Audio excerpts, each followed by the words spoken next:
mahihirap, pinakamahirap na mahirap. Dahil ayaw nyo na pong mahirapan pang umabot sa gobyerno ang mahihirap. Kaya siya mismo ang lumalapit sa mahihirap. Realidad po, sa akin po, bayani ako sa aking mga pelikula. Pero si Senador Bongo, bayani sa totoong buhay.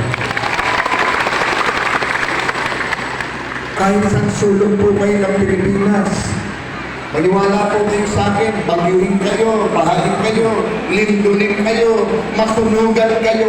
Hindi nyo na po kailangan pang humiyaw na sa klono sa Senado. Si Senator Bongo po mismo ang tatawag sa inyong governor, sa inyong congressman, sa inyong mayor, upang alamin ano po ba ang pwede kong maipag-lingkod sa inyong lugar.